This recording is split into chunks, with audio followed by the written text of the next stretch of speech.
ರಾಷ್ಟ್ರಧ್ವನಿ ನ್ಯೂಸ್ಗೆ ಸ್ವಾಗತ. ಬಿಡಿ ಗ್ರಾಮದಲ್ಲಿ ರಾಜ್ಯ ಮಟ್ಟದ ಸೇವಾ ರತ್ನ ಪ್ರಶಸ್ತಿ ಹಾಗೂ ಪ್ರತಿಭಾ ಪುರಸ್ಕಾರ ಸಮಾರಂಭ ಯಶಸ್ವಿ.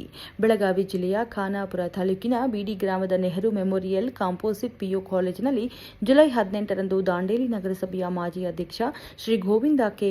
ಮೇಲಗೇರಿ ನೇತೃತ್ವದ ಕಲಾ ಕೌಸ್ತುಭ್ ಸಂಸ್ಥೆ ವತಿಯಿಂದ ಕವಿಗೋಷ್ಠಿ, ಪ್ರತಿಭಾ ಪುರಸ್ಕಾರ ಹಾಗೂ ಕ್ರಾಂತಿವೀರ ಸಂಗೊಳ್ಳಿ ರಾಯಣ್ಣ ರಾಜ್ಯ ಮಟ್ಟದ ಸೇವಾ ರತ್ನ ಪ್ರಶಸ್ತಿ ಪ್ರದಾನ ಸಮಾರಂಭ ಅದ್ದೂರಿಯಾಗಿ ನಡೆಯಿತು.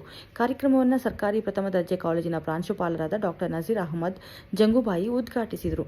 ಅಧ್ಯಕ್ಷತೆಯನ್ನು ನೆಹರು ಮೆಮೋರಿಯಲ್ ಹೈಸ್ಕೂಲ್ ಮುಖ್ಯೋಪಾಧ್ಯಾಯರಾದ ವಿ.ಸಿ. ಸಿಂದಗಿ ವಹಿಸಿದ್ರು. ಮುಖ್ಯ ಅತಿಥಿಗಳಾಗಿ ಮಹೇಶ್ ಬೀಡಿಗರ, ಸೈಯದ್ ಇಸ್ಮಾಯಿಲ್ ತಂಗಳ್, ಎಲ್.ಪಿ. ಪಾಟೀಲ ಹಾಗೂ ಪತ್ರಕರ್ತರಾದ ಶಶಿಕಾಂತ ತಾಳವರ ಭಾಗವಹಿಸಿ ಶುಭ ಹಾರೈಸಿದರು.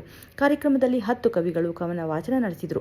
ಎಸ್ಎಸ್ಎಲ್ಸಿ ಹಾಗೂ ಪಿಯುಸಿ ಪರೀಕ್ಷೆಯಲ್ಲಿ 90%ಕ್ಕೂ ಹೆಚ್ಚು ಅಂಕ ಗಳಿಸಿದ 10 ವಿದ್ಯಾರ್ಥಿಗಳನ್ನು ಸನ್ಮಾನಿಸಲಾಯಿತು. ಇದೇ ವೇಳೆ ವಿವಿಧ ಕ್ಷೇತ್ರಗಳಲ್ಲಿ ಸಾಧನೆಗೈದ ಗಣ್ಯರಿಗೆ ಕ್ರಾಂತಿವೀರ ಸಂಗೊಳ್ಳಿ ರಾಯಣ್ಣ ರಾಜ್ಯ ಮಟ್ಟದ ಸೇವಾ ರತ್ನ ಪ್ರಶಸ್ತಿ ಪ್ರದಾನ ಮಾಡಲಾಯಿತು. ಕನ್ನಡಾಂಬೆ ಹಾಗೂ ಕ್ರಾಂತಿವೀರ ಸಂಗೊಳ್ಳಿ ರಾಯಣ್ಣ ಅವರ ಭಾವಚಿತ್ರಕ್ಕೆ ಪುಷ್ಪಾರ್ಚನೆ ಮತ್ತು ಸಸಿಗೆ ನೀರೇರಿಸುವ ಮೂಲಕ ಕಾರ್ಯಕ್ರಮಕ್ಕೆ ಚಾಲನೆ ನೀಡಲಾಯಿತು. ಆರಂಭದಲ್ಲಿ ವಿದ್ಯಾರ್ಥಿಗಳಿಂದ ಪ್ರಾರ್ಥನೆ, ನಾಡಗೀತೆ ಹಾಗೂ ಸ್ವಾಗತ ಗೀತೆ ನಡೆಯಿತು.